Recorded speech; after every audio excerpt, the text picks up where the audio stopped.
NDTV Bharat news channel के पत्रकार शोहब सलमानी ने बताया कि भरतपुरिया शिक्षा समिति सेक्टर 3 वसुंधरा गाजियाबाद में हो रहे भ्रष्टाचार के खिलाफ श्रीमती सुदर्शना काफी लंबे समय से समाज के लिए समर्पित रही है। वह भरतपुरिया शिक्षा समिति की अध्यक्षा है। संस्था के अंतर्गत 2 बाल आश्रम व 1 बाल शिक्षण संस्थान चल रहे हैं, जिसमें सरकारी व गैर सरकारी अनुदान संस्था को प्राप्त हो रहा है, जो कि समाज कल्याण के लिए होना चाहिए। परंतु भरतपुरिया शिक्षा समिति के प्रबंधक श्री ओंकार सिंह द्वारा लगातार इसका इस्तेमाल अपने निजी स्वार्थ के लिए होता आ रहा है। समय समय पर ओंकार सिंह द्वारा कई तरह की अनियमितताएं, भ्रष्टाचार तथा संस्था विरोधी क्रियाकलाप सामने आए, जिसका पुरजोर विरोध करती आई श्री ओंकार सिंह ने अपनी पत्नी व पुत्र को संस्था के स्टाफ में दिखाया व सैलरी का भुगतान संस्था से कराया, जबकि दोनों ही लोग किसी भी तरह का कार्य नहीं कर रहे थे, जो कि सरासर सरकारी व गैर सरकारी अनुदान का दुरुपयोग करना है। श्रीमती सुदर्शना अपनी क्षमताओं और सामाजिक संपर्कों के माध्यम से हंस फाउंडेशन द्वारा संस्था को अनुदान दिलवा चुकी है, परंतु उसका भी इस्तेमाल ओंकार जी द्वारा निजी स्वार्थ के लिए हो रहा है। इसी अनुदान में बाल शिक्षण संस्थान को मिली इको कार्ड, जो कि स्कूल के नाम पर होनी चाहिए, श्री ओंकार ने बिना किसी की जानकारी के उसे निजी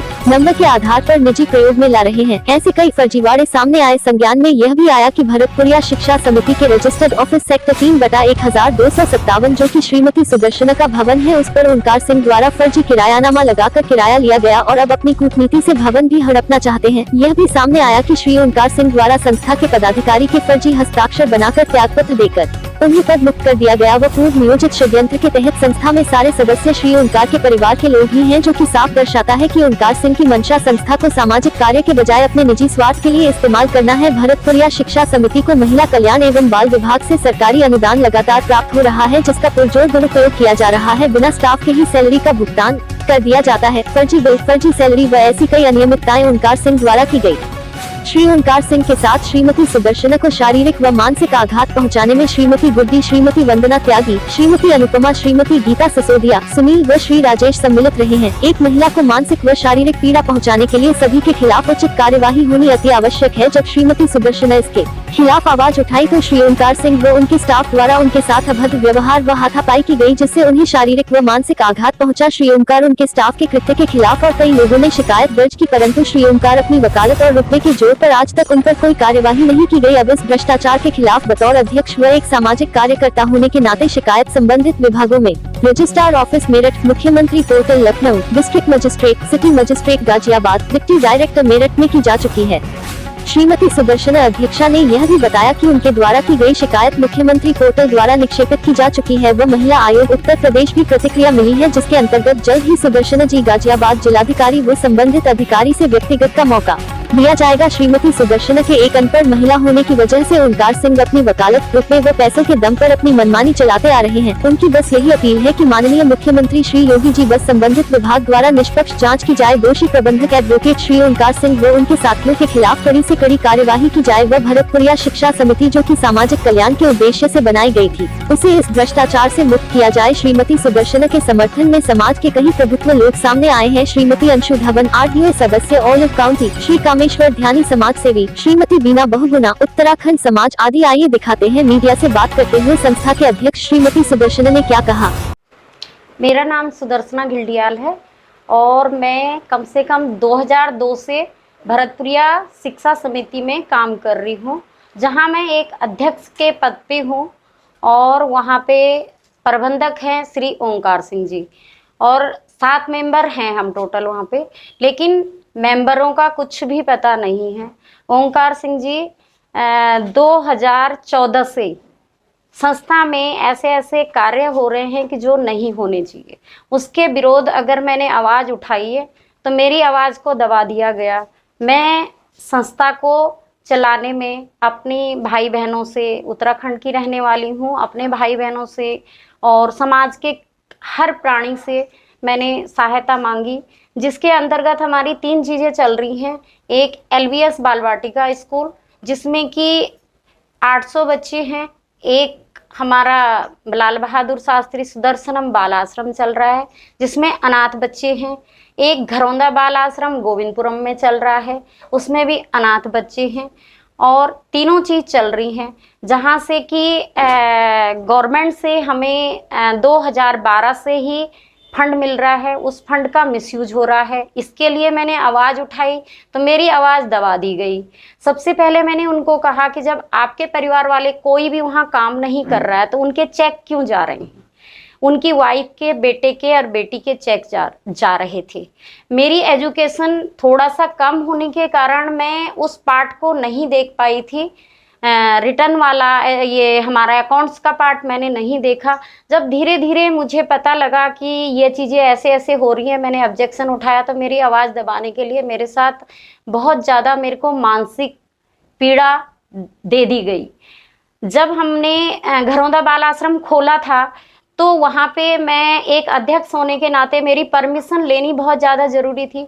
मेरी परमिशन नहीं ली क्योंकि वो अपने रिश्तेदारों को वहाँ सेट करना चाहते थे। और मेरे को 1.5 साल बाद पता लगा कि घरौंदा बाल आश्रम खुल गया है, वहाँ भी धन का मिसयूज हुआ। तो समाज से जो हमारा संस्था के सेवा के लिए जो धन हमें मिल रहा है उसका सही तरीके से यूज हो और कोई भी ऐसी हरकत आश्रम में ना हो, इसके लिए जब जब मैंने आवाज़ उठाई है तब तब मेरे को प्रताड़ित किया गया, जिसके कारण कि मैं डिप्रेशन में भी चली गई थी और 5 महीने तक मैंने दवाइयाँ खाई डिप्रेशन की। और उसका सब है मेरे पास, डॉक्टर सुनील अवाना से मैंने दवाइयाँ खाई। फिर मेरे ही समाज के लोग मेरे पास आए, जिसमें कि एक अंशु मैम हैं, इधर मेरी बहनें बैठी हुई हैं, मेरे भाई बैठे हुए हैं। तो वो आए, उन्होंने बोला कि हनुमान जी अपनी ताकत भूल जाते हैं, तो वो अपनी ताकत भूल गई हो। जो भरतपुरिया को इतना आगे बढ़ाया है ये ओंकार जी ने नहीं बढ़ाया है, आपके कारण बढ़ा है, ईश्वर की शक्तियों से बढ़ा है। तो आप दोबारा खड़ी हो और उठो, और करने से ज़्यादा जुर्म सहने वाला गलत होता है। तो फिर मेरे को थोड़ी हिम्मत आई इन लोगों के कहने से, फिर मैं छोटा मोटा सोशल वर्क दोबारा शुरू करने लग गई और इसके खिलाफ मैंने आवाज़ उठाई। आवाज़ भी ऐसी नहीं उठाई है मैंने कि मैंने पहले बहुत कोशिश की, 2014 से मैंने समझाने की कोशिश की, नहीं उन्होंने गलत काम छोड़े। और फिर हमारे भाई हैं यहाँ पे बैठे हुए, आप उनसे भी पूछ सकते हैं, उन्होंने बहुत समझाने की कोशिश की।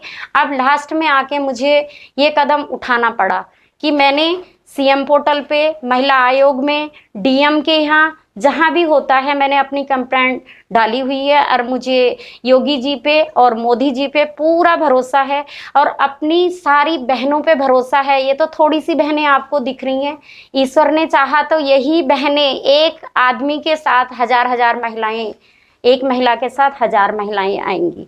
जिसमें कि ऑब्जेक्शन उठाने वाले में मेरे साथ अंशु धमन मैम हैं, ऑलिव काउंटी में रहती हैं। 2013 से इन्होंने पूरी ऑलिव काउंटी के लोगों को सेवा के लिए जोड़ा था, लेकिन इस टाइम इन्होंने मेरे साथ जैसे कहते हैं कि राइट हैंड बन के मेरा सपोर्ट किया और कंप्लेंट भी की है खिलाफ। ये सब कुछ जानती भी हैं, आपके पास और भी न्यूज़ पहुंच जाएंगी। मैं अब आप लोगों से बस एक ही विनती चाहती हूँ कि मुझे न्याय मिले और उन बच्चों को न्याय मिले। संस्था में नाजायज चीज ना हो, गलत पैसे का मिसयूज ना हो, और अगर वो नहीं चला पा रहे हैं, मैं नहीं चला पा रही हूँ, गवर्नमेंट के पास संस्था चली जाए, गवर्नमेंट चलाए। कितने जो आपने आरोप लगाए हैं उन पे, कितने की गड़बड़ी आप मानते हैं, कितने रुपयों में इसमें गड़बड़ी हुई होगी? सर देखिए कि गवर्नमेंट से जो भारत सरकार हमें जो महिला कल्याण समाज जो हमें फंड दे रहा है वो 12 लाख से 17 लाख के बीच में साल का आ रहा है।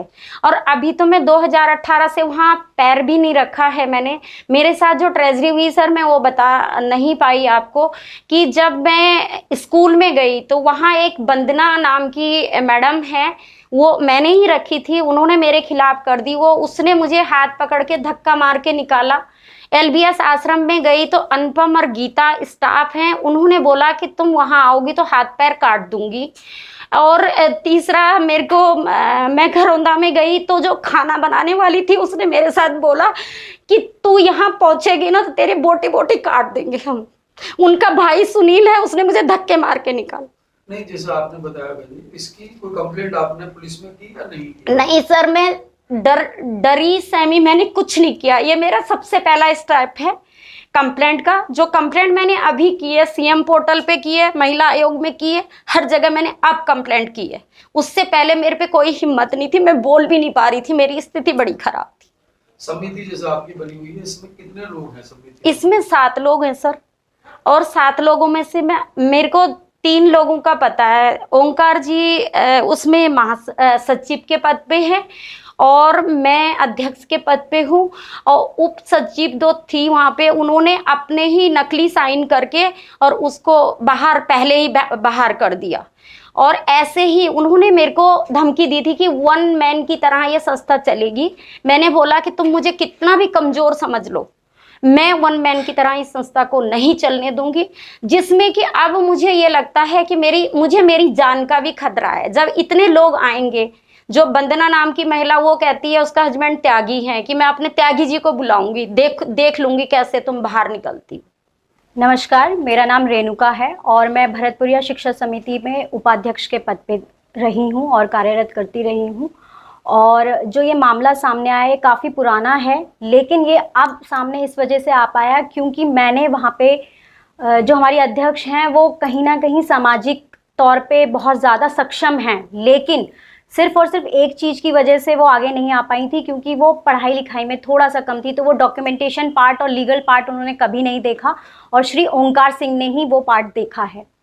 जब मैंने 2015 से, जब अनुदान 2014 से आना शुरू हुआ और पहला अनुदान हंस फाउंडेशन द्वारा आया स्कूल के लिए, 2015 से जब मैंने उसे देखना शुरू किया, क्योंकि जब तक आप घुसेंगे नहीं तब तक आप उस कीचड़ के बारे में बता नहीं सकते कि क्या क्या गंदगी है, और वो मेरे सामने आती रही। तो 2014 से उन लोगों का चेक का भुगतान हुआ, 2014 से 2000 तकरीबन 16 तक, जो लोग वहाँ काम नहीं कर रहे थे, जिसमें उनकी धर्मपत्नी, श्री ओंकार जी की धर्मपत्नी, उनका बेटा और उनकी बेटी थी, जो कि एक बहुत बड़ा धोखेबाजी का पहला कदम था।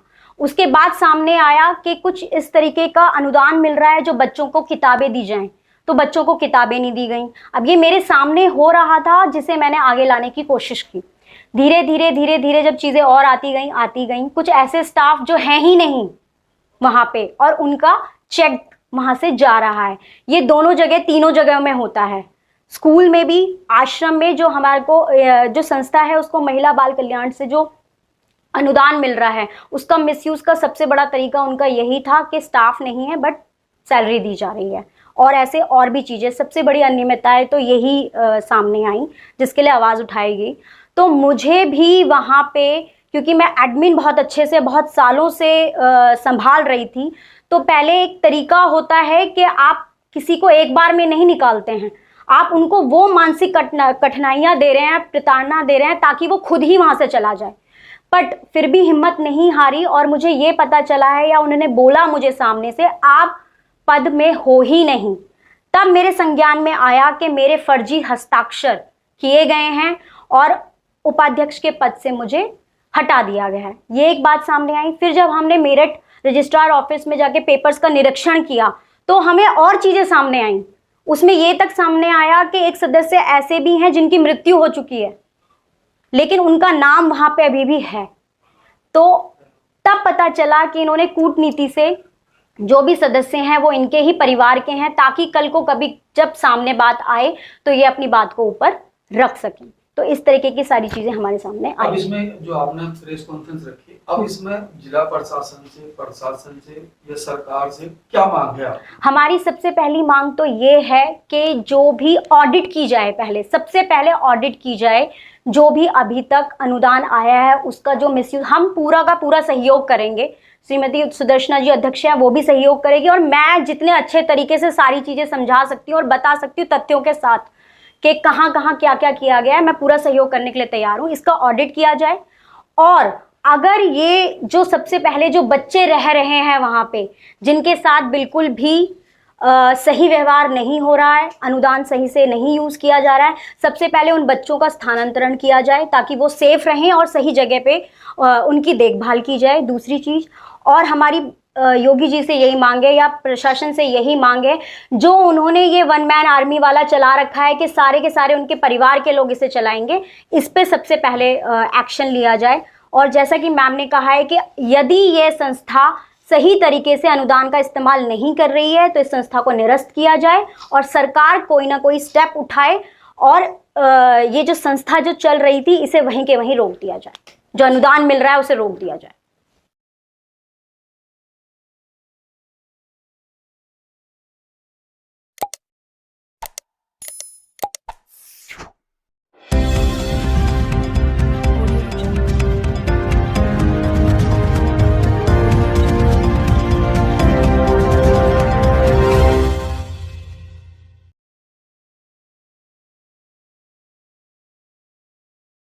एनडीटीवी भारत न्यूज चैनल के पत्रकार शोहब सलमानी ने बताया कि गाजियाबाद गगन एन्क्लेव में RWA के चुनाव कराए गए अध्यक्ष पद के लिए पूर्व अध्यक्ष रघुनंदन भारद्वाज और अमित गोयल चुनाव में खड़े हुए थे। गगन एन्क्लेव में 498 वोट है, 455 मतदाताओं ने मतदान किया। रघुनंदन भारद्वाज को 304 वोट मिले और जीत हासिल की। रघुनंदन भारद्वाज का पूरा पैनल को ही सबसे ज्यादा वोट मिली है, उनका पूरा पैनल ही विजय हुआ है।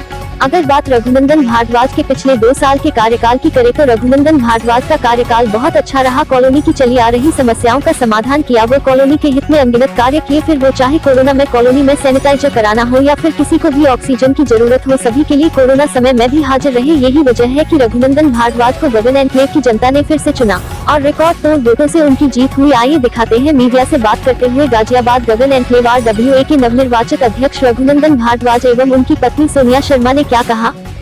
ये देखिए, सबसे पहले तो आपको बहुत बहुत बधाई हो। धन्यवाद। मेरा नाम रघुनंदन भारद्वाज है।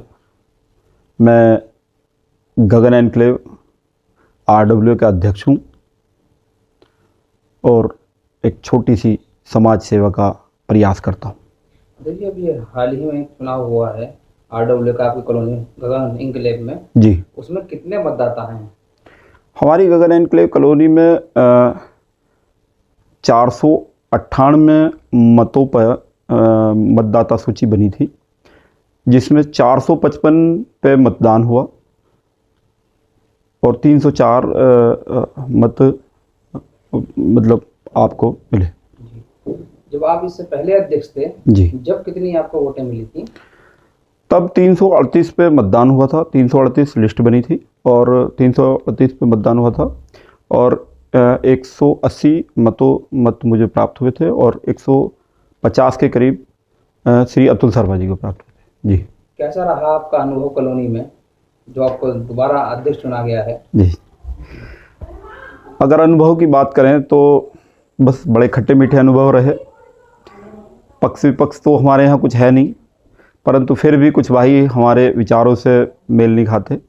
उन्होंने काफ़ी विरोध किया इस चीज़ का, पर मैं जो सबसे पॉजिटिव बात मेरे लिए रही, जो मेरी मन आत्मा को सुकून देती हैं, कि मैंने अपने जितने मेरे परिवार हैं, मैं गगन एन्क्लेव पूरा परिवार समझता हूँ और उन परिवारों की मैंने अपने मन से आत्मा से भरपूर सेवा की। जब आपने भरपूर मन से सेवा करी, आप पहले भी अध्यक्ष रहे, अब दोबारा अध्यक्ष आपको बनाया हो तो उससे जाहिर हो ही गया किन किन योजनाओं को आगे लेकर आएंगे आप। पहले क्या योजना आपके आपने करी थी, किन योजनाओं पर काम किया, क्या क्या सोसाइटी को जो है सुविधाएं दिलाई और अब नई सुविधाएं क्या दिलाएंगे आप? जी, हमारे यहाँ जब मैं अध्यक्ष बन के आया था तो मैंने देखा था कि हमारे यहाँ लाइट की समस्याएं, नाली की समस्याएं, टूटी हुई नाली थी, सड़कें बहुत टूटी हुई थी,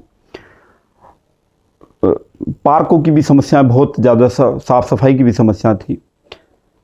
हमने सबसे पहले नालियाँ ठीक कराई, रेन वाटर हार्वेस्टिंग सिस्टम ठीक कराया।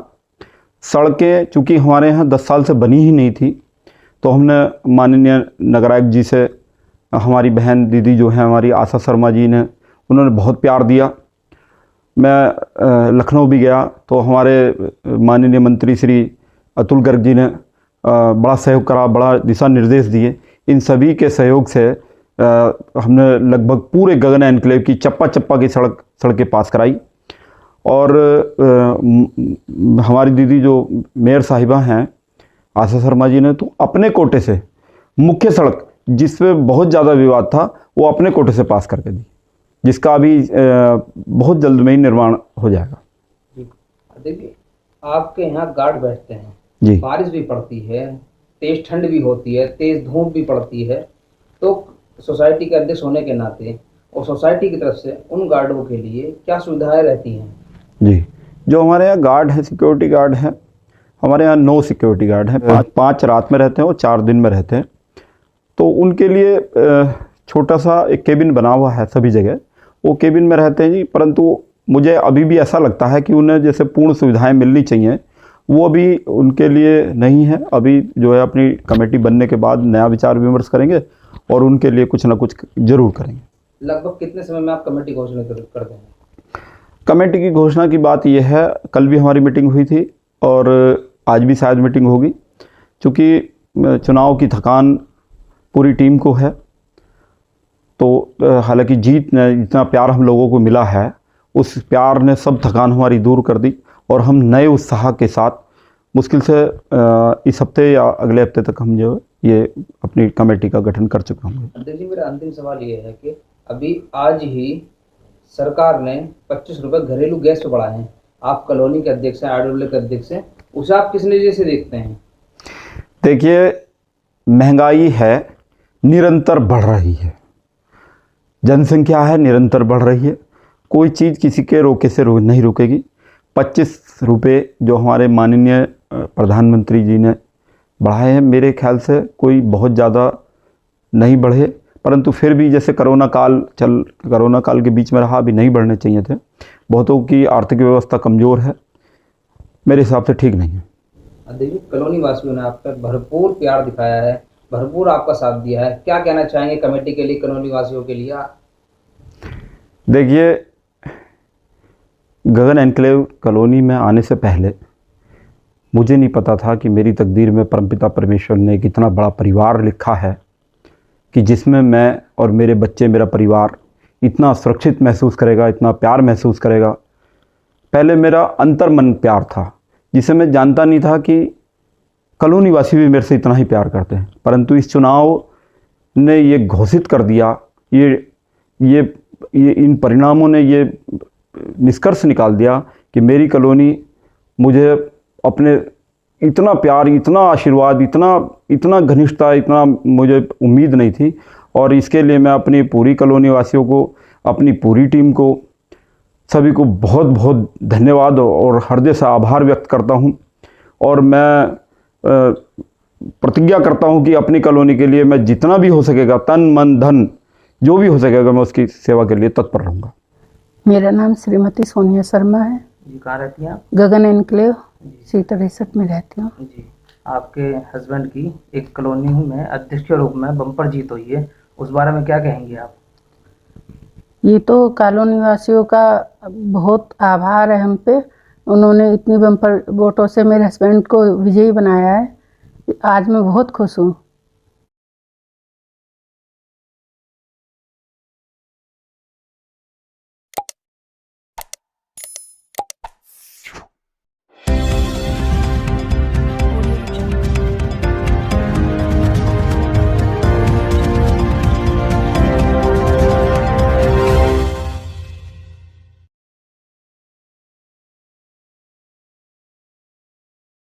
NDTV भारत न्यूज चैनल के बलिया ब्यूरो चीफ एजाज अहमद के साथ मोहम्मद सरफराज ने बताया कि विद्यालय के नाम पर करोड़ों की जमीन धोखे से लिखवाने का आरोप खबर उत्तर प्रदेश के बलिया के खंड दुबहा अंतर्गत की नवानगर ग्राम से है, जहां नवानगर ग्राम सभा गजियापुर निवासी तारा चौबे पत्नी सुनील कुमार चौबे की करोड़ों जमीन धोखे से विद्यालय के नाम पर लिखवाने का आरोप है। तारा चौबे पत्नी सुनील चौबे ने राष्ट्रीय महिला आयोग सहित जिला प्रशासन के यहाँ अपनी पैतृक खेती योग्य 44 कट्ठा जमीन को गांव में महाविद्यालय की स्थापना और परिजनों को नौकरी दिलाने का प्रलोभन और पीड़िता के पति को शराब का आदी बनाकर साजिशन सुनील कुमार चौबे पुत्र स्व शून्य शिवजी चौबे का मित्र बनकर अमित कुमार तिवारी पुत्र अवधेश तिवारी निवासी परिखरा और गुड्डू मिश्रा पुत्र देवनंदन मिश्रा निवासी शंकरपुर नवानगर, कृष्ण मोहन तिवारी पुत्र राम सागर तिवारी निवासी मझौली और सत्येंद्र यादव पुत्र बब्बन यादव टिघरौली और रजिस्ट्री के कर्मचारी अंजनी कुमार सिंह जो मेरे पति के मित्र ने आपसी साठ गांठ से हमारी करोड़ों की खेती योग्य को जबरन अपनी जमीन कथित रजिस्ट्री कराए जाने दावे किए जा रहे हैं। पीड़िता तारा चौबे ने अपने पैतृक करोड़ों के खेत और परिजनों के जान माल की सुरक्षा की गुहार लगाई है। आइए दिखाते हैं मीडिया से बात करते हुए तारा चौबे ने क्या कहा।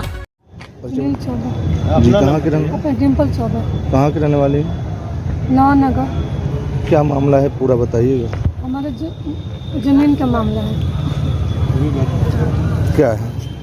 जमीन का मामला है कि अवधेश तिवारी पुत्र अमित तिवारी ने फर्जी तरीके से रजिस्ट्री करवा लिया है जमीन को और 33 लाख रुपये कैश के रूप में बोल रहा है। 33 लाख रुपये हम दिए हैं ताकि हम लोग को कुछ प्राप्त नहीं हुआ। कहाँ जमीन है ये, कहाँ का मामला है? ये नवानगर शंकरपुर। कितना जमीन का? 44 कट्ठा। तो पैसा कौन है ये जो खरीदा है आपसे? अमित तिवारी। अमित तिवारी खरीद के उसके बाद क्या किया है, कैसे क्या हुआ? ये मैं बता रहा हूँ। वो हमसे बोले कि मैं महाविद्यालय का आपके पास भूमि है और मेरे पास पैसा है, मैं अपना पैसा लगाऊंगा और आप हमको जमीन दे दीजिएगा महाविद्यालय खोलने के लिए। मैं बोला कि ठीक है, तो हमसे वो विक्रय पत्र करवा लिए हैं 33 लाख। मैं बोला कि 33 लाख इस पर क्यों लिखा जा रहा है? तो बोले कि ये आपका सरकारी मालियत है ज़मीन का, तभी 1,65,000 का स्टाम्प आएगा, इसीलिए 35 लाख रुपया लिखा गया। किसके नाम से आप जमीन लिखे हैं? मैं अमित कुमार तिवारी। उनके नाम से लिखे हैं, संस्था के नाम से आप नहीं लिखे हैं? संस्था उसमें वो दिखाए हैं कृष्णा देवी महाविद्यालय प्रस्तावित ट्रस्ट और छात्र सेवा ट्रस्ट, जो अभी ट्रस्ट नहीं है ना, महाविद्यालय का कोई अस्तित्व नहीं है वहाँ। वो छात्र सेवा ट्रस्ट अभी प्रस्तावना में है, बल्कि ट्रस्ट भी नहीं है। तो ये बात पहले नहीं देखा आपने? ना, मैंने भी नहीं देखा। क्या आप पढ़े लिखे नहीं हैं? जी, इतना पढ़ा नहीं हूँ सर। किस क्लास तक पढ़े मैं हैं? इंटरमीडिएट पास हूँ। तो आप अपनी ज़मीन लिखने जा रहे हैं दूसरे को, तो ना, मैं ज़मीन लिखा नहीं हूँ। वो तो हमसे महाविद्यालय के लिए पहले ही एक अनुबंध पत्र बनवाए थे 50 रुपये के। ये अनुबंध पत्र कहाँ बना था? कचहरी में अनुबंध पत्र बनाए थे। प्रथम पक्ष अमित कुमार तिवारी और द्वितीय पक्ष सुनील कुमार चौबे, ग्राम पंचायत मेरा नवानगर देखे कि प्रथम पक्ष भवन निर्माण समिति के महाविद्यालय का पूरा संचालन कराएगा और मान्यता दिलवाएगा। द्वितीय पक्ष सुनील कुमार चौबे क्या करता है? वो एक प्राथमिक प्राइमरी स्कूल में टीचर सातवार में है। आज भी है? हाँ, अभी भी है। मामला क्या फंसा है बताइए? फंसा है कि हमको अब वो चाह रहे हैं कि मैं रजिस्ट्री करा लिया हूँ तो ज़मीन को मैं बेच दूँ, ना कि महाविद्यालय वहाँ। आपने एग्रीमेंट कैंसिल नहीं कराया, अभी तक एप्लीकेशन नहीं डाली कहीं आपने? जब आप उससे एग्री नहीं है इस बात से, वो हमसे 6 महीने से, मैं तीसरे दिन ही बोला कि सब लोग बताने लगे कि सर भैया ये तो फर्जी, आप तो विक्रय पत्र लिखवा ले हैं। तो बोले कि ना सुनील, मैं आपका कैंसिल करवा दूंगा, आपका ज़मीन वापस दे दूंगा, मेरा खर्चा जो लगा है आप हमें खर्चा दे देना। मैं बोला कि खर्चा कितना लगा है बताइए। तो बोले कि आपत्ति कितने दिन बाद की आपने? मैंने 20 दिन बाद करी। कहाँ की? यहीं कैंसिलेशन इन्होंने कैंसिलेशन कोर्ट में किया। हाँ, कैंसिलेशन दाखिल है। अब तक क्या हुआ है? 33 लाख का कैसा मामला आ रहा है? पैसा कौन दिया है, कौन? पहले नहीं देखा आपने? ना, मैंने भी नहीं देखा। क्या आप पढ़े लिखे नहीं हैं? जी, इतना पढ़ा नहीं हूँ सर। किस क्लास तक पढ़े मैं हैं? इंटरमीडिएट पास हूँ। तो आप अपनी ज़मीन लिखने जा रहे हैं दूसरे को, तो ना, मैं ज़मीन लिखा नहीं हूँ। वो तो हमसे महाविद्यालय के लिए पहले ही एक अनुबंध पत्र बनवाए थे 50 रुपये के। ये अनुबंध पत्र कहाँ बना था? कचहरी में अनुबंध पत्र बनाए थे। प्रथम पक्ष अमित कुमार तिवारी और द्वितीय पक्ष सुनील कुमार चौबे, ग्राम पंचायत मेरा नवानगर देखे कि प्रथम पक्ष भवन निर्माण समिति के महाविद्यालय का पूरा संचालन कराएगा और मान्यता दिलवाएगा। द्वितीय पक्ष सुनील कुमार चौबे क्या करता है? वो एक प्राथमिक प्राइमरी स्कूल में टीचर सातवार में है। आज भी है? हाँ, अभी भी है। मामला क्या फंसा है बताइए? फंसा है कि हमको अब वो चाह रहे हैं कि मैं रजिस्ट्री करा लिया हूँ तो ज़मीन को मैं बेच दूँ, ना कि महाविद्यालय वहाँ। आपने एग्रीमेंट कैंसिल नहीं कराया, अभी तक एप्लीकेशन नहीं डाली कहीं आपने? जब आप उससे एग्री नहीं है इस बात से, वो हमसे 6 महीने से, मैं तीसरे दिन ही बोला कि सब लोग बताने लगे कि सर भैया ये तो फर्जी, आप तो विक्रय पत्र लिखवा ले हैं। तो बोले कि ना सुनील, मैं आपका कैंसिल करवा दूंगा, आपका ज़मीन वापस दे दूंगा, मेरा खर्चा जो लगा है आप हमें खर्चा दे देना। मैं बोला कि खर्चा कितना लगा है बताइए। तो बोले कि आपत्ति कितने दिन बाद की आपने? मैंने 20 दिन बाद करी। कहाँ की? यहीं कैंसिलेशन इन्होंने कैंसिलेशन कोर्ट में किया। हाँ, कैंसिलेशन दाखिल है। अब तक क्या हुआ है? 33 लाख का कैसा मामला आ रहा है? पैसा कौन दिया है, कौन लिया है, क्या है? 1 रुपया मैं नहीं लिया हूँ। वो बोल रहे हैं कि मैं आपको पहले ही दे दिया हूँ। मैं बोला कैसे दिए हैं आपको? लिक्विड मनी दिए हैं, बैंक से ट्रांसफर किए हैं? कुछ नहीं, नथिंग। मतलब उनके पास कोई सबूत है जिन्होंने हाँ। चेक से, कैश दिए है ना कोई सबूत? कुछ नहीं, 1 रुपया नहीं दिया। 1 रुपया। आपका नाम क्या है? आपका नाम क्या है? मेरा नाम सुनील कुमार चौबे है। रहने वाले आप कहाँ के? नवानगर। आपके पिताजी का क्या नाम है? पिताजी स्वर्गीय श्री चौबे। धन्यवाद।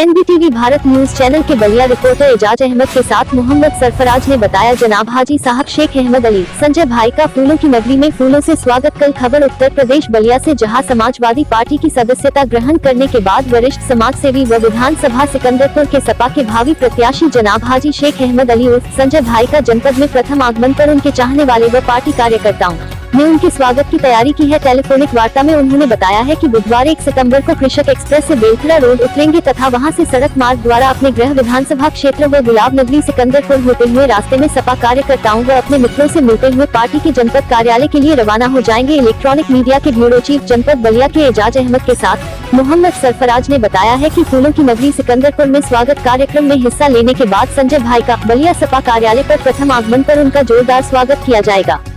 सपा कार्यालय पर स्वागत समारोह का मुख्य अतिथि जिला अध्यक्ष राजमंगल यादव होंगे तथा पूर्व केंद्र मंत्री नारद राय, पूर्व विधायक संग्राम सिंह यादव, पूर्व विधायक एवं लोकसभा प्रत्याशी सनातन पांडे, सपा के प्रवक्ता सुनील कुमार पांडे उर्फ कान्ह जी, पूर्व जिला पंचायत अध्यक्ष भुवनेश्वर चौधरी, नवनिर्वाचित जिला पंचायत अध्यक्ष आनंद चौधरी, उत्तर प्रदेश के सचिव कमल नईम खान उर्फ मुन्ना भाई, साथ ही रामजी गुप्ता, पूर्व चेयरमैन संजय उपाध्याय, पूर्व विधायक मंजू सिंह, पूर्व जिला अध्यक्ष यशपाल सिंह, पूर्व जिला अध्यक्ष विश्राम यादव, ब्लॉक प्रमुख वंशीधर यादव इत्यादि हजारों की संख्या में पहुंचकर मृदुल भाषी यशस्वी जनाब हाजी अहमद अली साहब उर्फ संजय भाई को फूल मालाओं से लादकर स्वागत अभिनंदन करेंगे।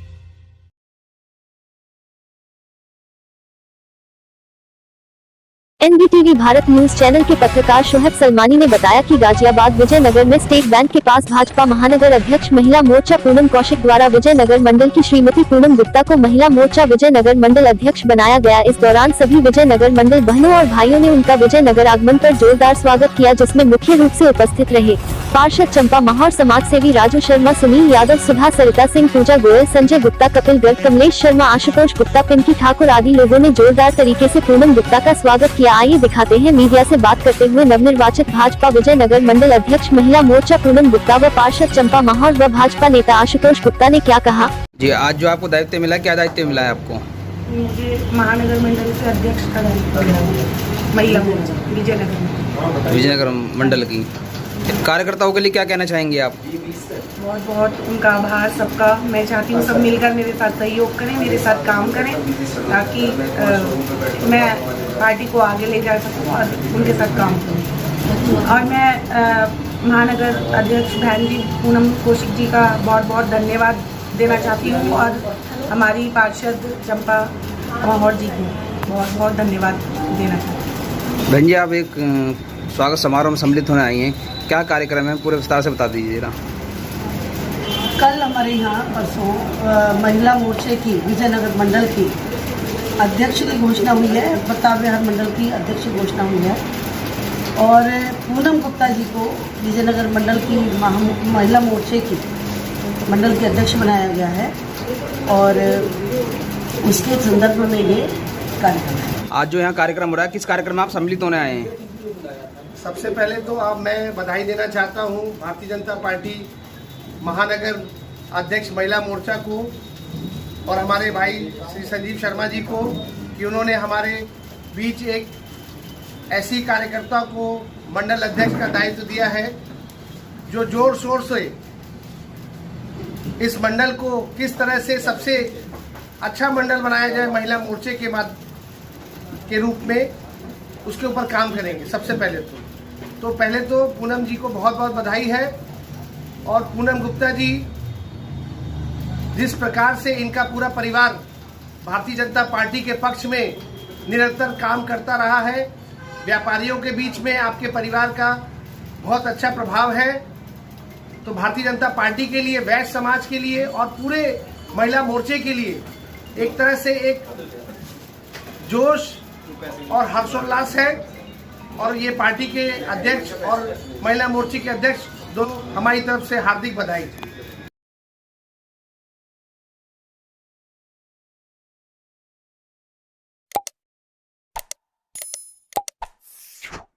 तो दोस्तों हमारा NBTV भारत आपका न्यूज़ चैनल है और हमारे सोहेल सलमानी जी आपके भाई हैं, इस चैनल को चला रहे हैं और इस चैनल को सब्सक्राइब करें, लाइक करें, कमेंट करें और कोई भी कमी हो कमेंट में ज़रूर बताएं।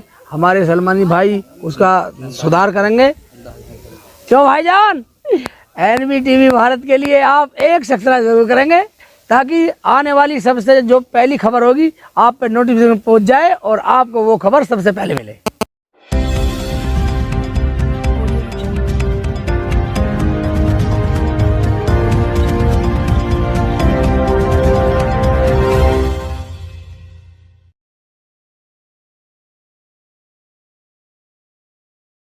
NBTV भारत न्यूज चैनल के पत्रकार शोहत सलमानी ने बताया कि गाजियाबाद थाना मुरादनगर क्षेत्र के गांव खिराजपुर में हुए मुस्लिम हत्याकांड को लेकर वीरवार को गांव में महापंचायत हुई। महापंचायत में गांव वालों ने बताया कि गांव के कुछ लोग बृहस्पतिवार को SSP गाजियाबाद से मुलाकात की और न्याय की गुहार लगाई। SSP ने गाँव वालों को आश्वासन दिया कि हत्यारे बहुत जल्द गिरफ्तार होंगे। उसके बाद सभी गाँव वासी वापस लौट गए और गांव में आकर महापंचायत बुलाई। पंचायत में गांव के लोगों में मुस्लिम की हत्या को लेकर गुस्सा दिखाई दिया। कुछ लोगों ने कहा कि गांव में इन लोगों का हुक्का पानी बंद होना चाहिए। एक गांव वासी ने बताया कि अगर मुस्लिम से कोई गलती हो गई तो उसके परिवार को बताना चाहिए था, उसकी हत्या नहीं करनी चाहिए थी। इसकी सजा ऊपर वाला इनको जरूर देगा। गाँव वालों ने बताया कि परिवार मुस्लिम को ढूंढता रहा और इन लोगों ने हत्या करके घर में गड्ढा खोदकर दबा दिया और उसके पूरे शरीर पर तेजाब डाल रखा था। गांव वालों का कहना है कि SSP से मिलने के बाद पुलिस हरकत में आई है। उससे पहले पुलिस इसको दबाने में लगी रही। मुस्लिम की मां का रो रो कर बुरा हाल है। वो बार बार एक ही बात बोल रही है, मेरे बेटे के हत्यारों को मौत की सजा मिले। आइए बताते हैं क्या है पूरा मामला। उत्तर प्रदेश के गाजियाबाद जिले में कत्ल का एक बेहद हैरान करने वाला मामला सामने आया है, जहाँ एक युवक की लाश किसी के घर का आंगन खोदकर निकाली गयी। दरअसल युवक की हत्या करने के बाद उसकी लाश को उसी की प्रेमिका के घर में दफना दिया गया था। युवक पिछले कई दिनों से लापता था। उसके घर वालों ने पुलिस को शिकायत भी दर्ज कराई थी। मामला गाजियाबाद के मुरादनगर थाना क्षेत्र का है, जहां खिराजपुर गांव में रहने वाला 21 साल का मुस्लिम बीती 11 अगस्त से लापता था। पहले परिजनों ने उसे खुद ढूंढने की कोशिश भी की, लेकिन फिर थक हार कर उन्होंने इसकी लिखित शिकायत 15 अगस्त को थाना मुरादनगर में दर्ज कराई। शिकायत मिलने के बाद पुलिस हरकत में आ गई और मुस्लिम के मोबाइल को ट्रेस करते करते एक कुल्फी बेचने वाले के पास जा पहुंची। पुलिस ने जब उससे कड़ाई से पूछताछ की तो उसने बताया कि उसे यह मोबाइल से एक लड़की ने 500 रुपए में लपेट कर दिया था। पुलिस ने जब उस लड़की के बारे में पूछताछ की तो कुल्फी वाला पुलिस को उस लड़की के घर पर ले गया। पुलिस यह जानकर हैरान हो गई कि जिस लड़की के घर वो व्यक्ति पुलिस को लेकर पहुँचा था, ये वही लड़की थी जिसका मुस्लिम के साथ पिछले 2 साल से अफेयर चल रहा था। पुलिस ने जब सख्ती से लड़की से पूछताछ की तो लड़की ने बताया कि मुस्लिम की लाश उसके घर के भीतर ही आंगन में दफन है, उसे वही दफनाया गया था। पुलिस ने मजिस्ट्रेट की मौजूदगी में आंगन की खुदाई कराई और मुस्लिम के शव को बाहर निकाला गया। इसके बाद पुलिस ने आरोपी लड़की और उसके परिजनों को हिरासत में ले लिया। पुलिस का कहना यह है कि मुस्लिम की मौत का कारण पोस्टमार्टम की रिपोर्ट आने के बाद ही पता चल पाएगा। वहीं दूसरी ओर अभी लड़की और उसके परिजनों से पूछताछ की जा रही है, लेकिन शुरुआती दौर में ऐसा लग रहा है कि मुस्लिम और उस लड़की की अफेयर की बात लड़की के परिजनों को पता चल गई थी, इसलिए संभवतः उन्होंने मुस्लिम को मारकर उसकी लाश को अपने घर के आंगन में ही दफना दिया होगा। आइए दिखाते हैं जब मीडिया गांव में पहुंची। महापंचायत चल रही थी। महापंचायत में मीडिया से बात करते हुए परिजनों एवं गाँव वासियों ने पूरी घटना पर क्या कहा। मेरा नाम अमीन है, गाँव खिराजपुर है। क्या घटना हुई आपका परिवार? घटना यही हुई है, हमारा बच्चा को यहाँ से फ़ोन करके बुलाया, चला गया जी 11 बजे 10:30 बजे। हमें कुछ पता नहीं, हमने सोचा कहीं जा रहा है रिश्तेदारी में आ जाएगा। फिर हमें ये 14 तारीख में उसका सिम फ़ोन करा तो उसकी सिम पे बोला जी बागपत। उन्होंने कहा जी मुझे तो एक लड़की ने दिया, मस्जिद से धोरे कर लिए, उस लड़की ने दिया। ये मैंने तो नुगेल लिया, इसमें किसी का होगा तो अपना फ़ोन वोन कर लेगा। अच्छा ही बस को ये हमें कोई पता नहीं चला। फिर वे पुलिस वाले भाई हमें तो जी वे लड़की को ले गए वहाँ। वो लड़की नाटी नुगे जी मैंने ना उठाया, वो आ गया उन्होंने कहा जी इसे नहीं दिया मुझे। जब कही लगे जी हाँ मैंने दिया, वहाँ से ये फिर वे हम आ गए जी। वे छोड़ दिए सांझ को पुलिस वालों ने। भाई जी हमें तो जो है इसका न्याय मिलना चाहिए, वो जो मेरा गुनाह कोई फंसे ना, गुनहगार बचे ना। अपना नाम बताना। मेरा नाम आप क्या लगती हैं? आगे होकर थोड़ी। मैं उसकी अम्मी लगती हूँ, समझीदा। क्या घटना हुई परिवार में? परिवार में मर्डर हो गया जी उसका। मैं नू चाहती हूँ, वे नू कह रहे हैं अभी तो तेरा एक मारा है, अभी तुम्हारे को और मारेंगे। मेरे छोटे छोटे बच्चे हैं जी, मेरा तो वही सहारा था मेरा बच्चा, मेरा तो छोटे छोटे बच्चे हैं और मेरा सहारा ना, मैं आंखों संधी। तो मैं ये चाहती हूँ उन्हें फांसी लगने का हुक्म है, हिसाब मुझे दे दो, इंसाफ इंसाफ चाहिए, उन्हें फांसी बोल दो। मैं मुर्शिद की बहन रूबीना, हमने रोल मचाई, पाव ले लो, वहाँ भागे भागे गए, वहाँ लाश निकली सोफे के तले, वहाँ पुलिस वालों ने कहा जाओ जाओ जाओ, हम निकालेंगे, पुलिस भी अंदर गई, वहाँ पुलिस ने निकाला, फिर लेकर चलो मिला रहे चौपाल पे गए, यहाँ चौराया, वहाँ में यहाँ दंगा दिए, वहाँ से पर ले गए गाड़ी को पोस्ट फास्टम पे को, हमने बाढ़ देखी आएगा नहीं आया, यहाँ आया बिल्कुल भी ना दिखाया मुँह, उसको चेहरा भी ना दिखाया, आदमी सब ले गए। अब गाँव वालों से नुका दो, जो लोंड ऐसे करेंगी वही हाल असर होना, जो उसका घर है मकान है उसे सील कर दो बिल्कुल, उसके ऊपर वहाँ कब्रिस्तान बनेगा, वहाँ मस्जिद हो रहा है उसके भराव करके ईंट से दबा दो, भराव कर दो और उसे कब्रिस्तान बना दो। ये गांव में नहीं आनी चाहिए, ये गांव वाले कोई इंसाफ नहीं दिलवाने का, ये मीडिया वाले क्या पुलिस वाली इंसाफ दिलवाएगी। मेरा नाम जी वाजिद है, मैं ग्राम खोराजपुर का रहने वाला हूँ, मैं मुरसलीन का बड़ा भाई हूँ। आपने तहरीर दी है? जी क्या तहरीर दी है, क्या मामला है पूरा? जी मेरे भाई के पास कॉल आई थी, मेरा भाई जब से ही 11 तारीख से लापता है, बुध से जी, उसका पता नहीं चला।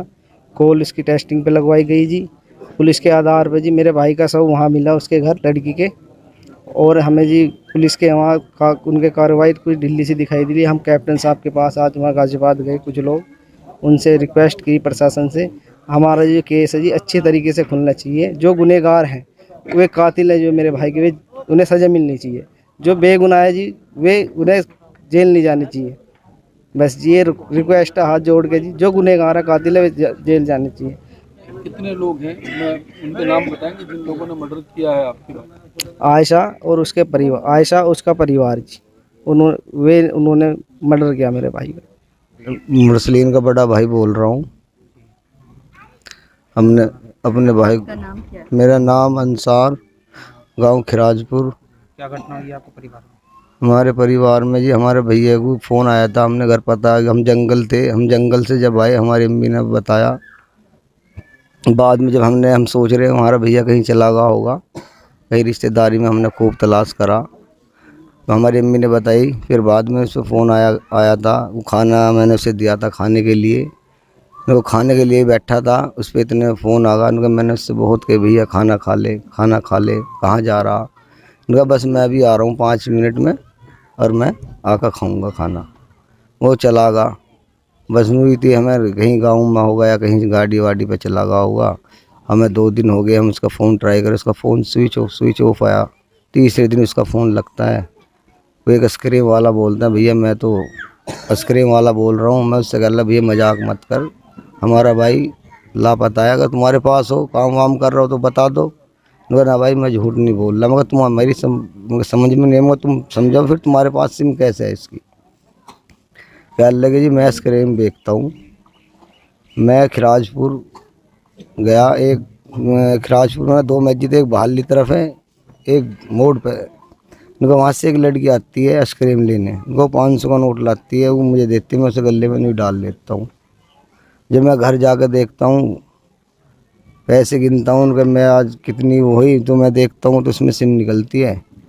मैं उनका कह लगा, मैंने सोचा लगा कभी ये सिम गलती से आ गई हो, कोई मिस्टेक से आ गई हो, उनको मैंने रख ली, फिर मैंने मोबाइल में डाल ली। इनका जो किसी का फ़ोन आएगा तो मैं उस सिम को उसे दे दूँगा, ना तो मेरा कभी जब चक्कर लगेगा मैं उसे बता दूँगा जाकर भैया तुम्हारे पास सिम मेरे पास है।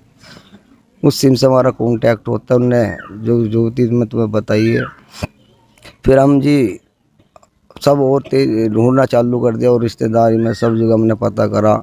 फिर जब नहीं मिला 15 अगस्त को हम चौकी में गए, वहाँ जी हमने बताई, उन्होंने चौकी इंचार्ज जो थे उन्होंने हमारे भाई का नंबर मिलाया, उन्होंने बात करी, उन्होंने उस आइसक्रीम वाले को बुलाया वहीं चौकी में। वो कहने लगा मैं 2 घंटे बाद आऊँगा, वे दरोगा साहब ने भेज दिए, कहने लगा 2 घंटे बाद आएगा, तुम्हें बुला लिया जाएगा। वो उन्हें फिर 2 घंटे बाद हम जाते हैं तो वो आता है, वो सारी घटना को जैसे थी उन्होंने बता दी। उनका जी मेरे पता इसी में ऐसे ऐसा आई है, मैं उस लड़की का उनका पहचान लूँगा, मैं बता दूँगा। उनका जी मेरा जो तुम कहते हो तुम मुझे ले चलो मस्जिद के पास, मैं बता दूंगा वो वहीं है, और तुम उस लड़की को बुला लो, मैं पहचान भी लूँगा। वो दरोगा साहब ने उसका एड्रेस उसका मोबाइल नंबर सब लिख लिया। उनका जो हमें ज़रूरत पड़ेगी तो हम तुम्हें बुला लेंगे, तुम जाओ, उन्हें भेज देते हैं। मेरा नाम मोहम्मद शहजाद, मैं मोहसिन के चाचा का लड़का हूँ, दिल्ली रहता हूँ। जब मुझे चला कि मेरा भाई मोहसिन 11 तारीख से लापता है, तो मैं यहाँ गांव में आ गया था जी, उसे तलाश करने के लिए। तलाश इधर उधर करा, नहीं मिला, तो उसकी सिम 2 दिन बाद सिम ऑन होती है, तो चलता है पता कि ये आइसक्रीम वाले पे सिम है। उससे पता कर लगा कि आज तुम पे सिम कैसे है, सिम लड़की के गांव में हमारी लड़की है, उस पर सिम उन्होंने 500 नोट में आइसक्रीम में दे दी।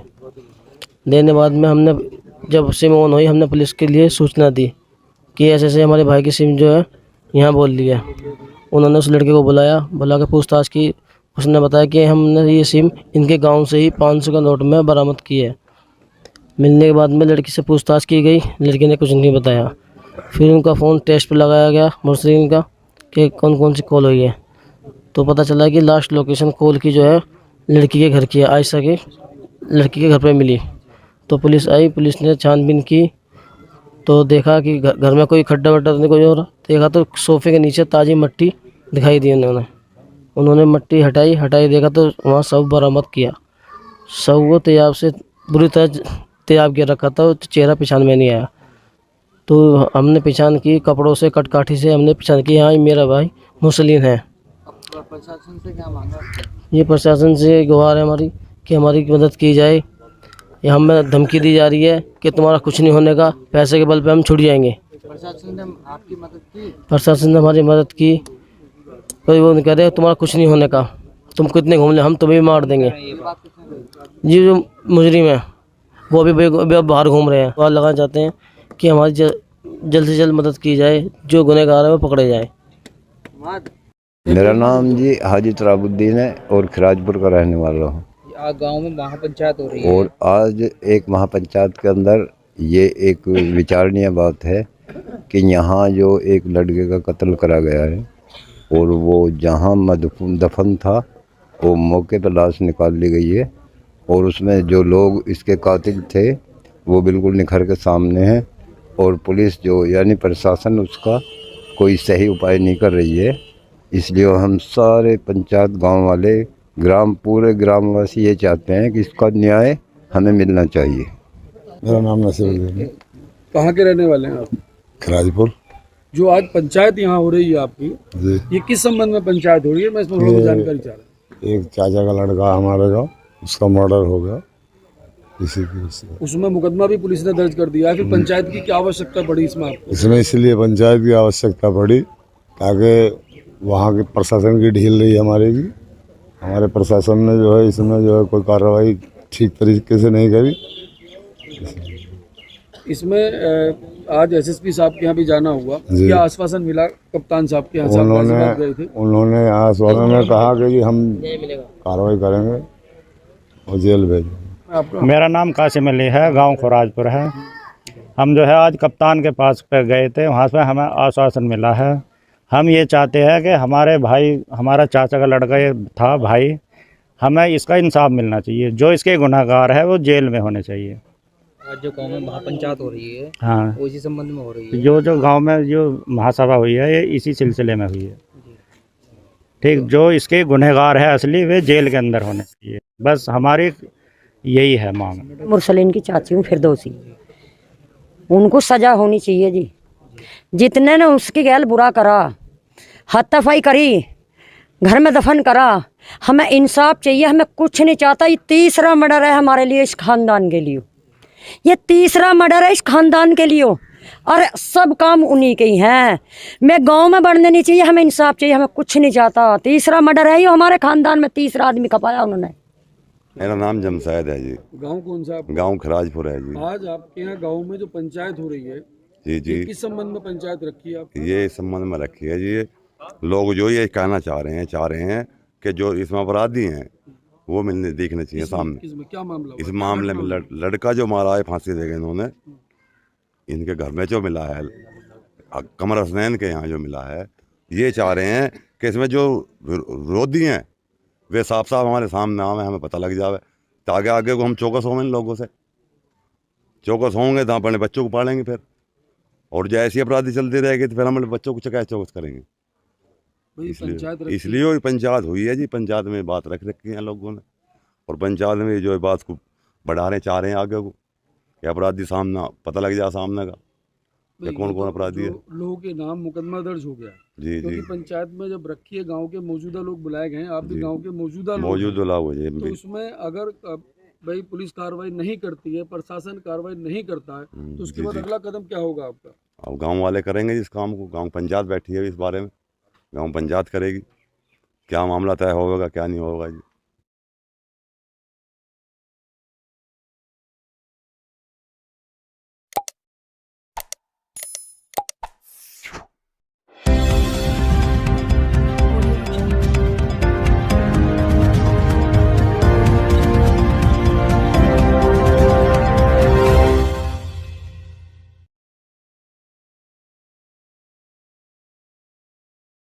NDTV भारत न्यूज चैनल के पत्रकार शोहब सलमानी ने बताया कि ईसाई समुदाय के लोगों को अब शव दफनाने के लिए दिल्ली नहीं जाना पड़ेगा। करीब 6 साल पुरानी उनकी मांग पर नगर निगम ने उन्हें अर्थला में 3790 वर्ग मीटर भूमि कब्रिस्तान के लिए देने को चयनित की है। निगम ने इस भूमि को चयनित कर ईसाई समुदाय की संस्था गाजियाबाद क्रिश्चियन लीडर्स फेलोशिप को पत्र भेजा है। संस्था ने अर्थला में चयनित भूमि पर कब्रिस्तान बनाने के लिए सहमति दे दी है। ईसाई समुदाय के लोग 2014 से नगर निगम अधिकारियों से कब्रिस्तान के लिए जमीन की मांग कर रहे हैं। नगर निगम ने 2019 में अर्थला में ही करीब 7000 वर्ग मीटर जमीन दी थी। इस जमीन पर निगम ने बोर्ड भी लगा दिया था। बाद में प्राइवेट लोगों ने इस जमीन पर अपना मालिकाना हक बताकर कोर्ट में याचिका दाखिल कर दी थी। मामला न्यायालय में विचाराधीन होने की वजह से ईसाई समुदाय ने इस जमीन के बदले दूसरी जमीन की मांग की थी। नगर निगम के संपत्ति विभाग ने अब करीब 3 साल बाद समुदाय के लोगों को दूसरे स्थान पर जमीन देने की प्रक्रिया पूरी की है। नगर निगम के संपत्ति विभाग ने अर्थला के खसरा नंबर 1394 की 3790 वर्ग मीटर भूमि कब्रिस्तान के लिए देने को चयनित की है। गाजियाबाद क्रिश्चियन लीडर्स फेलोशिप के जनरल सेक्रेटरी पादरी मानेश्वर दास ने अर्थला में चयनित की गई जमीन पर निगम को सहमति देकर इसे समतल कराए जाने की मांग की है। उनका कहना है कि कब्रिस्तान पर आने जाने के लिए रास्ता बन जाएगा तो इसका इस्तेमाल कर पाएंगे। आइए दिखाते हैं मीडिया से बात करते हुए गाजियाबाद क्रिश्चियन लीडर्स फेलोशिप के जनरल सेक्रेटरी पादरी मानेश्वर दास ने क्या कहा। सबसे पहले मैं आप सबों का धन्यवाद करते हैं कि आप लोगों ने हमारे निमंत्रण को स्वीकार किया और हमारे पास आए हैं कि इसके खबरों को उजागर करने के लिए, और आभारी इस बात का भी है पिछले दिनों में प्रेस कॉन्फ्रेंस में आप लोगों ने काफ़ी उजागर किया था कि गाजियाबाद क्रिश्चियन समुदाय की कब्रिस्तान के ऊपर आप लोगों ने जो भी प्रचार किया था, जिसके माध्यम से मुख्यमंत्री जो हमारे माननीय योगी आदित्यनाथ जी को जो ज्ञापन दिया गया था और नगर आयुक्त जी के माध्यम से, और उसकी फलस्वरूप में हमें एक जगह और मिला है जो पहले जगह हमें दिया गया था, जिसमें कि अवैध कब्जा धारकों ने मुकदमा दर्ज करने के कारण जिसमें स्टेटस क्यू लगा है कि हम उसका सौदा अपना नहीं सकते हैं। तो हम पिछले कोविड में 2 मई को हम 2 डेड बॉडी लाया था और कब्र खुद गया था, परंतु लोगों ने जो पड़ोस में जो है कब्जा धारकों ने हमें वहाँ पर दफनाने नहीं दिया और दिल्ली ले जाकर दफनाना पड़ा।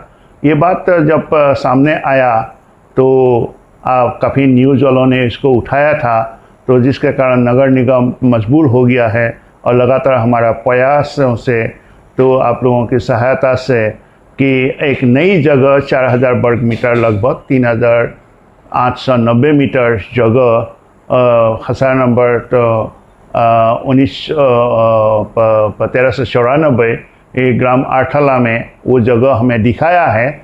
और तो उस जगह का अभी 18 तारीख को आने वाला 18 तारीख को वो लोग पैमाइश करके चिन्हित करके हमें वो जगह देंगे, और जगह को समतल करना ज़रूरी है क्योंकि वहाँ पर बड़ी गड्ढा खुदा हुआ है, और ताकि हम उसको सौदा अपनाने के लिए इस्तेमाल कर सकें। तो पहले जो जगह हमारे को 4 अगस्त 2014 को कार्यकारिणी समिति नगर निगम से प्रस्ताव पारित करते हुए 12 नवंबर 2014 को माननीय सदन बोर्ड द्वारा प्रस्ताव पारित किया और जिसके पश्चात 1 साल के बाद 1 अगस्त 2016 को हमें शासनादेश प्राप्त हुआ और तो 2018 जुलाई 27 तारीख को हमें आधा से कम जगह नगर निगम ने हमें प्रदान किया था, जिसमें तार फेंसिंग हम अपनी गाजियाबाद क्रिश्चियन लीडर्स फेलोशिप अपनी खर्चे पर किया था और जिसमें नगर निगम का बोर्ड लगाया गया है। उस जगह को हम सौद अपनाने के नहीं पाए क्योंकि ये जो अवैध कब्जा धारकों ने मालिकाना हक जताते हुए अदालत में याचिका दायर करके हमारे को सौद अपनाने से वंचित किया है। तो आप सबों को धन्यवाद है, आप लोग आए हैं और इससे हम बड़े आभारी हैं कि आपकी सकारात्मक जो कदम उठाया है, जिसके कारण हमारे को कब्रिस्तान अभी प्राप्त होने के लिए हम पूरा उम्मीद करते हैं कि 18 तारीख को हमें वो जगह मिल जाएगा। जैसे नगर निगम ने आपको जगह दे दिया है, जब जगह हमारे पास यहाँ नहीं थी या कम थी तो उस समय जब हम अपने सबों को कहाँ पे दफना रहे थे? तो हम दिल्ली ले जाता था। यहाँ जगह नहीं है तो हम दिल्ली ले जाता था और दिल्ली ले जाना भी एक बहुत परेशानी होता है, काफ़ी दूर है और पैसों का बहुत खर्चा होता था। भाई जैसे गाजियाबाद में आप करते होंगे तो उसमें कम खर्चा आता होगा, तो गाजियाबाद में होगा तो हमारे को कोई खर्चा नहीं है। खर्चा नहीं, और दिल्ली लेके जाएंगे तो उसमें पैसा भी अधिक लगता है। जैसे आपकी मांग जो नगर निगम से आप कर रहे थे, ये कितने समय से आपकी मांग चल रही थी? एक्चुअली पहली एप्लीकेशन 10 अप्रैल 1997 में मैंने सबमिट किया था। जो एप्लीकेशन जीडीए को दिया था, नगर आयुक्त को उस समय MNA था, मुख्य नगर अधिकारी बोला करता था, और उनको दिया था, फिर DM को दिया गया था। तो वहाँ पर हमें सब कुछ, उस समय मेरे को हिंदी नहीं आता था, अंग्रेज़ी में दिया गया था एप्लीकेशन, और उसका जवाब जो मैं मांगा था तो जवाब कुछ और आता था। तो फिर मुझे मजबूरी होकर के हिंदी सीखना पड़ा। तो 97 में जो एप्लीकेशन 10 अप्रैल 1997 में जो एप्लीकेशन दिया था, उसके ऊपर 1998 से लेकर के 2000 तक हमें 2 बार जगह दिया था। एक जगह हमारे दिया था पासुंदा में, जो विवादित जगह है और उस जगह पर हम कब्जा नहीं ले पाया है, और एक जगह हमें दिया था करहरा गांव में।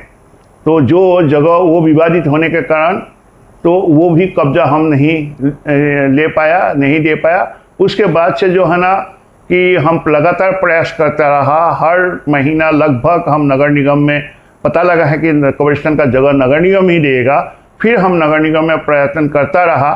तो पहला जो हमारे चलराम कंबोज जी थे, उन्होंने मेरे को वादा किया था, मेरी कार्यकाल में मैं तुम्हें तो कब्रिस्तान का उपलब्ध करवाएंगे।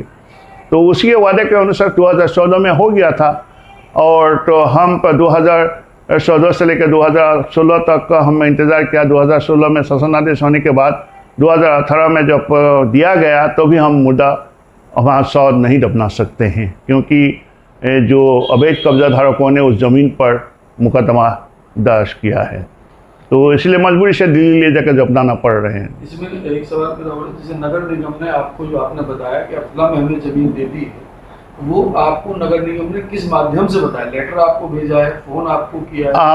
एक्चुअली जो है ना वो हमारे को बुलाया था, क्योंकि पिछले कोविड में जब हम सौ नहीं दफना पाया है, आप लोगों के माध्यम से जो न्यूज़ मीडिया पर आए थी, तो नगर निगम के अधिकारी हरकत में आ गया था, और उन्होंने जो लगातार मैंने एप्लीकेशन दिया था, और 4 जुलाई को मैं लखनऊ गया था। 27 जून को अल्पसंख्यक आयोग का गठन हुआ था, और वहाँ पर मैं अल्पसंख्यक आयोग से मिलने के लिए गया था, और 5 अगस्त को वहाँ से 6 अगस्त को जो है ना वहाँ से मैंने अल्पसंख्यक आयोग से एक जो है ना ऑर्डर पास करवा कर लाया था कि हमें कब्रिस्तान का जगह दिया जाए। तो वो लेटर पहुँचने के बाद नगर आयुक्त महोदय ने कहा कि वो जगह विवादित है, उसके बदले कोई और जगह है। संपत्ति प्रभारी को पूछा गया नगर निगम में, तो उन्होंने कहा है कि एक जगह है जहाँ पर विवादित नहीं है, वो जगह अगर दिया जा सकता है।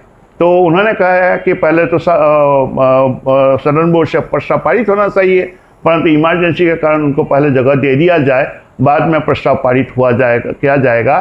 तो इसीलिए जो ना हमको बुला करके कहा है, पहले जाकर के आप जगह को देखें, वो जगह अगर आपको पसंद है तो उसके ऊपर हम पर कार्रवाई करेंगे और वो जगह हम आपको देंगे।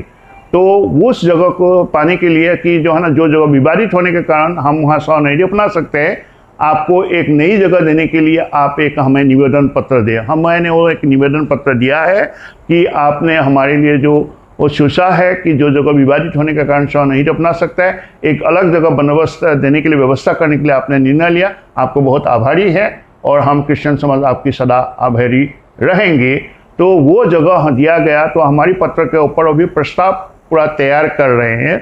वहाँ विवादित पहले जो प्रस्तावित जगह पर विवादित होने के कारण और उसका न्यायालय में, माननीय न्यायालय में विवाद चलने के कारण अभी नई जगह उनको दिया गया है और उस जगह का जब न्यायालय में मुकदमा खारिज हो जाएगा तो वो जगह भी हमें मिल जाएगा।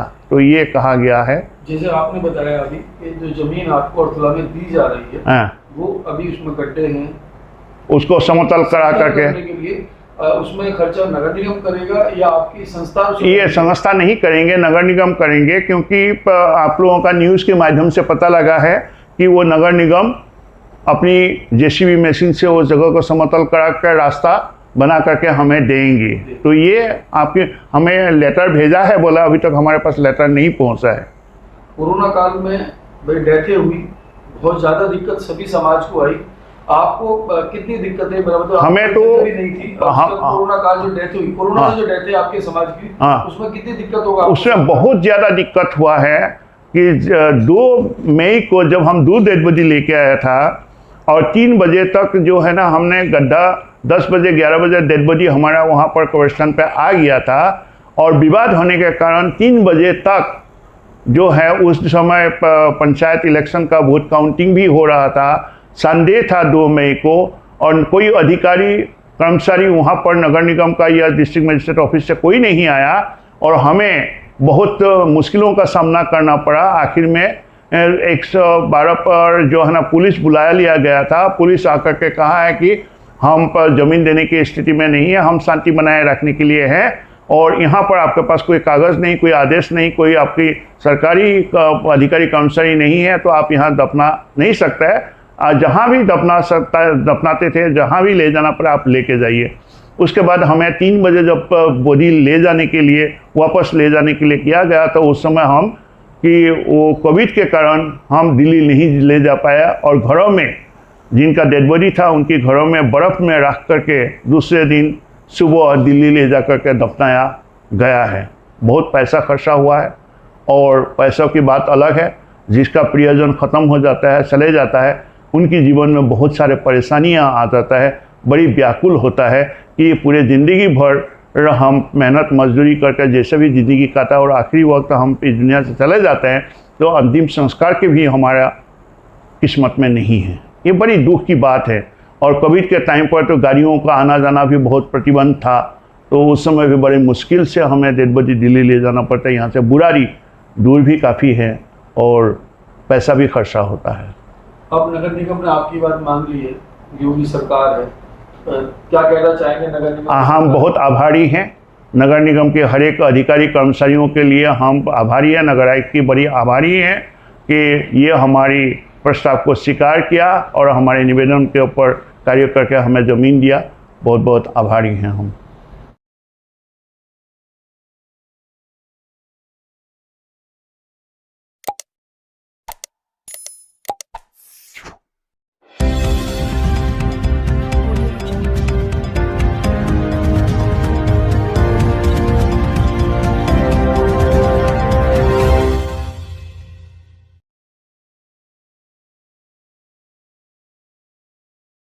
NBTV भारत न्यूज चैनल के पत्रकार शोहब सलमानी ने बताया कि अखिल भारतीय जायसवाल सर्ववर्गीय महासभा की बैठक में सौरभ जायसवाल को जायसवाल रत्न से किया गया सम्मानित। गाजियाबाद आज दिनांक 11 अगस्त 2021 को अखिल भारतीय जायसवाल सर्ववर्गीय महासभा की बैठक का आयोजन किया गया। जायसवाल सर्ववर्गीय महासभा के राष्ट्रीय युवा प्रभारी व जायसवाल सर्ववर्गीय महासभा दिल्ली NCR के अध्यक्ष शैलेंद्र जायसवाल एडवोकेट ने सभा का संचालन करते हुए सर्वप्रथम आए हुए सभी अतिथियों का परिचय कराया है। सभी का जिनमें राष्ट्रीय अध्यक्ष अशोक जायसवाल, राष्ट्रीय महामंत्री अटल गुप्ता, वरिष्ठ पत्रकार एवं वरिष्ठ राष्ट्रीय कार्यकारी अध्यक्ष अजय जायसवाल एवं उनके साथ आए हुए 14 सदस्य प्रतिनिधि मंडल का गाजियाबाद के उडुपी रेस्टोरेंट में भव्य स्वागत किया गया, जिसमें उत्तर प्रदेश भारतीय जनता पार्टी में नवनिर्वाचित प्रदेश मीडिया प्रभारी ओबीसी मोर्चा सौरभ जायसवाल ने सभी आए हुए पदाधिकारी गणों का माला पक्का, स्मृति चिन्ह एवं शाल के द्वारा आए हुए सभी प्रतिनिधियों का स्वागत किया गया। दिल्ली के एडवोकेट शैलेंद्र जायसवाल ने बताया और सरकार से मांग की जायसवाल समाज को आगामी 2022 में जनसंख्या अनुपात के आधार पर सत्ता और सरकार में भागीदारी तथा सभी पार्टी में संगठनात्मक हिस्सेदारी सुनिश्चित की जाए। संपूर्ण भारत में जायसवाल समाज 14 से 16 करोड़ की आबादी में बसा हुआ है। संपूर्ण भारत में जायसवाल कलाल, कलवाड़, कलाट, कर्णवाल, शिवहर, ग्वालिया, चौकसे, नाडार आदि के रूप में जायसवालों को पूरे भारत में जाना जाता है। इस अवसर पर राष्ट्रीय अध्यक्ष अशोक जायसवाल एवं अजय जायसवाल ने भारत सरकार से ओबीसी जनसंख्या की जनगणना की मांग की और उन्होंने भारतीय जनता पार्टी ओबीसी मोर्चा के प्रदेश अध्यक्ष श्री नरेंद्र कश्यप, पूर्व राज्यसभा सांसद का भी आभार व्यक्त किया कि उन्होंने उनके बीच के सहयोगी सौरभ जायसवाल को प्रदेश मीडिया प्रभारी का प्रभार सौंपा है। बैठक में गाजियाबाद के वरिष्ठ समाज सेवी एवं जायसवाल समाज गाजियाबाद के संरक्षक ललित जायसवाल जी का भी आभार व्यक्त किया गया, जो उनके द्वारा समाज को समय समय पर मजबूती प्रदान करने के लिए धन्यवाद ज्ञापित किया गया और उन्हें राष्ट्रीय कार्यकारिणी में विशेष आमंत्रित के रूप में मनोनीत किया गया और सौरभ जायसवाल समाज के प्रति गतिविधियों को देखते हुए उन्हें भी अखिल भारतीय जायसवाल सर्ववर्गीय महासभा का राष्ट्रीय कार्यकारी अध्यक्ष घोषित किया गया और उनसे अपेक्षा की गई कि वह समाज के राजनीतिक व सामाजिक उत्थान के लिए कार्य करते रहेंगे। इस अवसर पर महासभा ने उन्हें जायसवाल रत्न से सम्मानित किया। इस अवसर पर प्रतिनिधिमंडल में वेद कुमार जायसवाल दिल्ली, अजय कुमार जायसवाल पत्रकार लखनऊ, अशोक जायसवाल इंदौर, अटल गुप्ता कॉम्बेटूर, राजाराम शिवहर, भोपाल, कपिल जायसवाल कानपुर, श्रवण जायसवाल, अनीता जायसवाल लखनऊ, मनोज गुप्ता लखनऊ, मोहित जायसवाल फरीदाबाद, व्योम जायसवाल दिल्ली एवं गाजियाबाद के प्रतिनिधि पीपी करणवाल, रमेश जायसवाल, प्रदीप जायसवाल, सत्यप्रकाश जायसवाल, राजेश जायसवाल, मनोज जायसवाल, मोहन जायसवाल, सोनू जायसवाल, देव नारायण जायसवाल, तुषार जायसवाल आदि समाज के बंधु कार्यक्रम में उपस्थित रहे। आइए दिखाते हैं मीडिया से बात करते हुए अखिल भारतीय जायसवाल सर्ववर्गीय महासभा के पदाधिकारियों ने क्या कहा।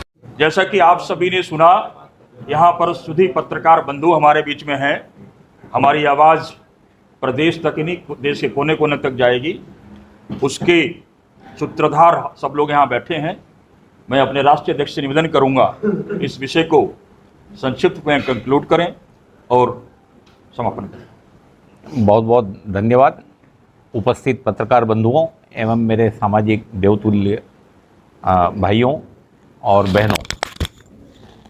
जैसा कि विदित है, आज की प्रेस कॉन्फ्रेंस भाई सौरभ जी को आज समाज में महत्वपूर्ण जवाबदारी दी गई है। वे कार्यकारी अध्यक्ष नियुक्त किए गए हैं। साथियों, ये जो कलाल, कलवार, करार जाति है, यह भगवान सहस्त्रभाव अर्जुन जिन्होंने 85 वर्ष इस धरा पर राज किया है और इनके जैसा शक्तिशाली योद्धा इस धरती पर नहीं आया। हम लोग ऐसे महापुरुष की संतान हैं जिनके राति को नेतृत्व का गुण प्रदान है। साथियों, हम इस विषय के अंदर खासकर जो आने वाले विधानसभा चुनाव उत्तर प्रदेश, राजस्थान, पंजाब, गोवा, मध्य प्रदेश, छत्तीसगढ़, इसको मद्देनजर रखते हुए हमारे 3 एजेंडा में से प्रमुख एजेंडा है राजनीतिक, दूसरा एजेंडा है उच्च शिक्षा और तीसरा एजेंडा है इंडस्ट्री के अंदर हमारे समाज की भागीदारी। हम इन तीनों विषय को लेकर राजनीतिक, उच्च शिक्षा और इंडस्ट्रियलाइजेशन में संख्यात्मक एवं गुणात्मक परिवर्तन इस देश के अंदर लाना चाहते हैं हमारे समाज के माध्यम से। साथियों, इस जाति का राजनीतिक दृष्टि से बहुत ज्यादा उपेक्षा का शिकार हुआ है।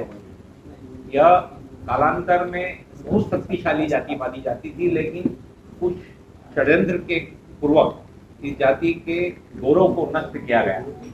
अब चूंकि वापस उच्च शिक्षा का जमाना है और हमारे सब भाई बहन उच्च शिक्षा को लेकर, अभी आप देख रहे हैं कि जैसा मेरे पूर्व वक्ताओं ने कहा, बिहार के अंदर राजनीतिक पदों पर हमारे समाज के बंधु अग्रणी हैं और विशेषकर सीबीआई के प्रमुख अभी हमारे भाई सुमन जायसवाल निर्देशक मनोनीत हुए हैं। बहुत बड़े हमारे लिए गर्व की बात है। इसी प्रकार देश में मेडिकल लाइन में, इंजीनियरिंग लाइन में, इंडस्ट्री लाइन में और उसी प्रकार हम चाहते हैं कि राजनीतिक में हमारी हिस्सेदारी हम सुनिश्चित करें।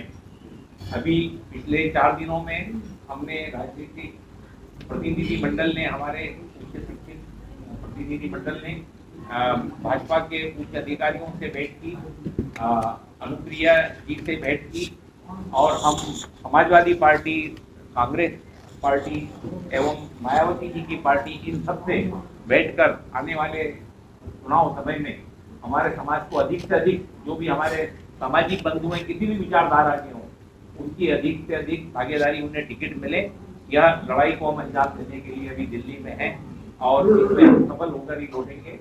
अभी शीघ्र ही आप लोग एक नया चीज देखने वाले हो कि कुछ 3-4 सप्ताह में हम यूपी का रोड मैप आपके सामने समक्ष प्रस्तुत करेंगे और हम एक जन जागरण यात्रा का शुभारंभ स्टार्ट करेंगे, उसमें गाजियाबाद भी एक हिस्सा रहेगा। धन्यवाद। पत्रकार मित्रों, वैसे परंपरा यह रही है कि हम लोग जो पत्रकार, मैं भी हूँ, अपने पत्रकारों की कोई बात छापते नहीं। हम छापेंगे। मैं दूसरी बात कर रहा हूँ। हमें यही सिखाया गया पत्रकारिता के नाते कि हम कहीं अपनी प्रशंसा न करें और पीछे रहें। अब बात जहाँ से समाज की आ रही, पत्रकार भी एक सामाजिक प्राणी है और समाज में ही हम रह रहे हैं। जब हमें ये लगता है कि हम सब समाज की बात तो करते हैं, सबकी बात करते हैं, सबको आगे बढ़ाते हैं, लेकिन हम ही पीछे रह जाते हैं, हमारा अपना समाज, चाहे आज पत्रकारिता के लोग हों, उन पर जो उत्पीड़न हो रहा हो, वो सारी बात अलग। बात यह है कि हम लोग 2022 का चुनाव है, 5 राज्यों में चुनाव होने जा रहे हैं, मुख्य रूप से उत्तर प्रदेश, पंजाब, राजस्थान, ये 3 ऐसे हैं, गोवा, जहाँ पर हम लोगों की अधिसंख्य आबादी। और हम लोगों ने तय किया है कि हम किसी राजनीतिक दल के बंधुआ मजदूर नहीं हैं।